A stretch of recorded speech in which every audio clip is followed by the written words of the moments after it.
दिनै बेंटल हालामाव गभर्नमेन्ट अफ आसामनिफ्राय सदभव मण्डापनिफ्राय स्पेसियेलि हाउस पेडनि मोनसे डिपार्टमेन्टनिफ्राय 1,40,00,000 लाखनि मोनसे भवन हरदों जाय भवनखौ जोङो दा बेंटलाव मोननो हाबाय बे बिबा भवन जोंहा बेवहाय जथुमा जानो बा बायदिसिना प्रग्राम जानो हाबा हुखा खुंनो थाखाय जिखुनु प्रग्राम खुंनो थाखाय जोंहा बहुत समस्या जायोमोन बे समस्याखौ जों जेरै साक्सेसफुल खालामनो हाबाय जों स्पेसियेलि आसाम गभर्नमेन्टखौ धन्यबाद होयो बे खामानिखौ मावफुंनानै हरनायनि थाखाय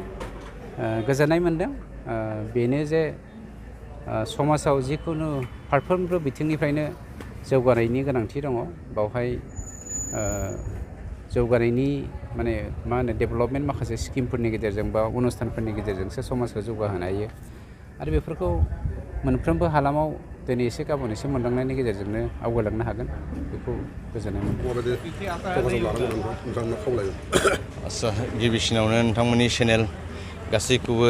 हामबाय होनदों आरो चेनेल नायगिरि बयखौबो हामबाय होनदों दिनैहाय जोङो बे बिबा भवन जोङो मोननो हादों जोङो दा बेखौहाय आसाम सरकारनिफ्राय जोङो मोननो हाबाय जोङो बेखौ दिनैहाय अपेनिं खालामनाय जाबाय आरो बेयाव दा गोबां खामानि दङ बेखौ मेंटेनेन्स खालामनांगौनि खोथा दङ आरो उननि समाव माबा मोनसे मिटिं बा हाबा जायोब्ला बेखौ साफा खालामनाय मानाय मोनसे थाबाय दा बेनिखायनो जोङो गासै जोंनि बेंटल एरियायाव जेसेबां जाति जनगोष्ठीफोर दङ गासैखौबो जोङो सानसे लिंगोन आरो जोङो बेखौ कमिटि जोङो बानायनानै होगोन बे मेंटेनेन्सखौ माबोरै खालामनांगौ माबोरै खालामबा मोजां जागोन जोंनि ओनसोलाव बियो मोनसे आदर्श बायदि जानानै थागोन खारन जोङो गोबाव सम जोङो नांगौमोन आरो जोंनि ओनसोलाव बेबायदि मिटिं गिदिर बा हाबा खुंनायनि जोंहा जायगानि प्रब्लेम दा बेनिखायनो आसाम सरकारा बानायनाय होनायनि थाखाय आङो हामबाय होनदों आसाम सरकार आरो जोंनि बिटिआर सरकार आरो बेयाव जोङो मेंटेनेन्स खालामनो थाखाय जोङो दायो साननै सानथामसोनि उनावनो जोङो मोनसे बयखौबो लानानै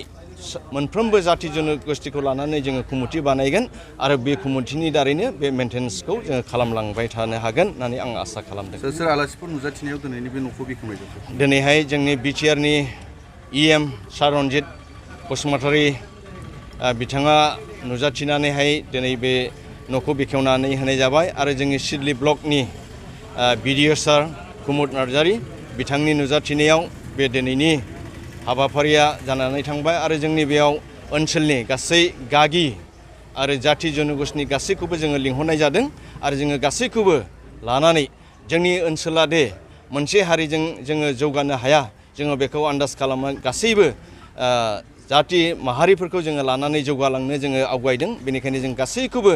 जाति बा धोरोम बा पार्टिजों बासिया लाबानो गासैखौबो जों लिंहरनानै दिनैनि बे मोजांथार प्रग्रामखौ जोङो बानायनाय जादों। बेवहाय कमिटि दाखांनायनि उनावसो प्रग्रामफोरखौ खालामफैनो हागोन नामा? औ बेयो मोजाङानो सोंदों माने जोङो दायो बिसिडिसिनि आन्दाराव जोङो बेखौ बिडिअ सारा जोंनो चार्ज होलांथ'दों आरो जोङो खुब गोख्रैनो बे कमिटिखौ जोङो दाखांगोन कमिटि दायैनि सिगां जुदि माबाफोर मोनसे प्रग्राम जायोब्ला जोंनि बिसिडिसिनि आन्दारावनो बेखौ जोङो सालायथ'नाय जागोन आरो कमिटि दाखांनायनि उनाव जोङो कमिटियाव हेन्ड अभार खालामगोन आरो बिनि उनाव कमिटिया बेखौ सालायलांगोन। बेयाव हाबाफारिफोर लायोब्ला माखासे पाब्लिकफोरनि प्रेजेन्टेसननि थाखाय बेसेबां सिट केपासिटिफोर ओमफ्राय एभेलेबेलफोर जानो हागौ? बेयावहाय जोङो दायो कन्ट्रेक्टरनिफ्राय मिथिनाय बादिब्ला बेयाव 200 जन मानसिफ्रा खेबसेयावनो गेदारिं जानो हागोन आरो थानायफोरनिबो सुबिदा दं संनायनि सुबिदा दं गासैबो बे सुबिदाया थागोन।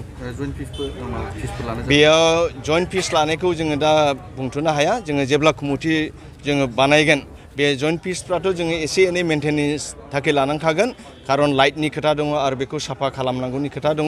बेखौ जोङो कमिटियाव रायज्लायनानै माबायदि डिसिसन लायोब्ला पाब्लिकफोरनि सुबिदा जागोन। दिनै बे जोंनि MSDPनि आन्डार माल्टि सेक्टरेल डेभेलपमेन्ट प्रग्रामनि गेजेरजों बेंटल बादि ओनसोलाव मोनसे सद्भावना मण्डप मोननो हादों निस्सय बियो रायजो राजाफोरनि थाखाय बायदिसिना प्रग्रामाव बाहायनो हानायनि सुबिदाखौ मोननो हादों बेनि थाखाय जोंनि बेंटल ओनसोलनि लोगोसे बे बेंटल एरियानि प्लास ब्लक सिडली ब्लक हिसाबै आङो सरकारखौ धन्यबाद जासिगोन। बे न'आ नंगौ भारतनि दाब दाब ओनसोलाव जेरै बे आसनिखौ थांनाय 2022नि गेजेरावनो अल इन्डिया 710टा ब्लकआव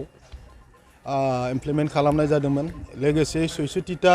EOLB बा टाउन कमिटियाव लानाय जादोंमोन। क्लास्टार हिसाबै आरो 33टा गामियाव बे रोखोमनि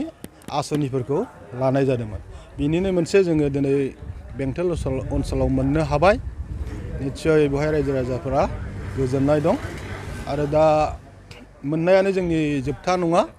दिनैनिफ्राय जोङो बेखौ रायजो राजानो हगारनानै होबाय। दिनैनिफ्राय बेखौ मेनटेन खालामनायासो गिदिर खोथा। सरकारा जास्ट इनफ्रास्ट्राक्चारल' बानायना होयो, खिन्थु मेनटेनेन्सनि खोथा बा बेखौ सालायलांनायनि खोथा जाहैबाय रायजो राजानि।